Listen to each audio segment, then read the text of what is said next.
Let's take a look at some sports now. Here's Ayotunde Balogun.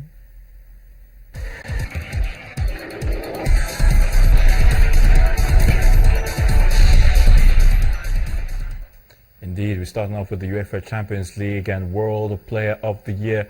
Lionel Messi scored a brace as champions Barcelona defeated host Arsenal 2-0 in the first leg of their last 16 tie at the Emirates in London.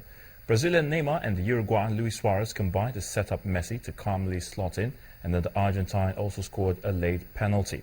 In the second game, Juventus fought back from a 2-goal deficit to force German champions Bayern Munich to a 2-2 draw in Turin. Well, the second leg comes up on March the 16th. The Secretary General of the Nigeria Olympic Committee, Tunde Kpokwola, is worried about the level of preparation for this year's Olympic Games. Mr. Kpokwola told Channels Television in Lagos that just a few sports federations have their athletes in camp, barely 7 months to the Games, owing to the lack of funds. I will say this one. Government provides most, if not all, the funding for sports in this country. And this fund comes out, it has to be with the national budget for 2016 now. Between me and you, is it already been discussed now? Is it out now? Now, we have to wait for that budget to be passed before we start preparing for 2016 Olympics. Is that what we are saying? For us to get to the Olympics in other saner countries. I'm being honest with you, the Olympic Committee, not because I'm Secretary General, if I'm not even there, I'll still say the same thing. The Olympic Committee runs everything that has to do with the Olympics. The NSC can be a partner in this wise because they also have some technical people that we can always match together. And we've been trying to do what they call the synergy on it. But when it comes to the budgeting, as it were, you know, the budget of the Olympic Committee does not run along government lines because we're not a government organization. We have been giving some scholarships to our athletes, but how much? That's what I will say. So how much it is? Less than $1,000 in the quarter. How does that go? What does that really do? But at least they get it and they are happy with it.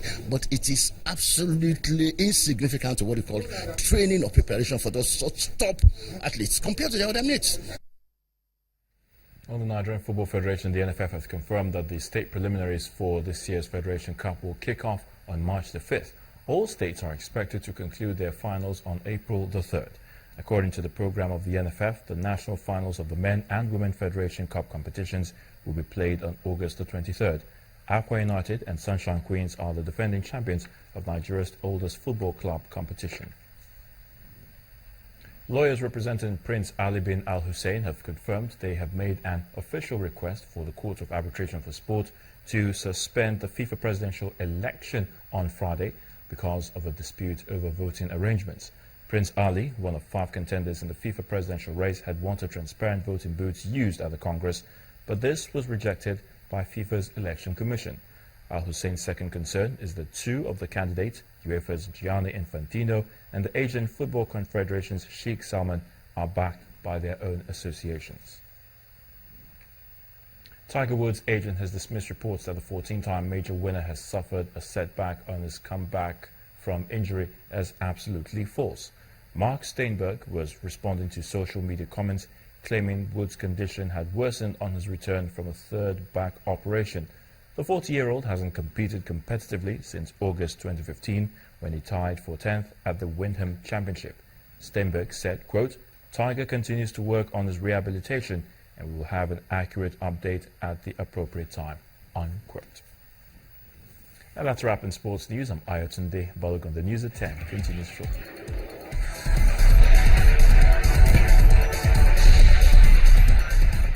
The Syrian government and the main opposition umbrella group have announced that they'll accept the terms of a deal to cease hostilities from Saturday.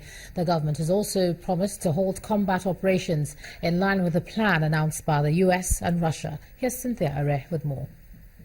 Well, thank you. This is good news, but according to the opposition, its acceptance depends on government forces ending sieges and airstrikes on civilians. The deal will not apply to the 2 main jihadist groups in Syria, that's the Islamic State and the rival Al-Nusra Front.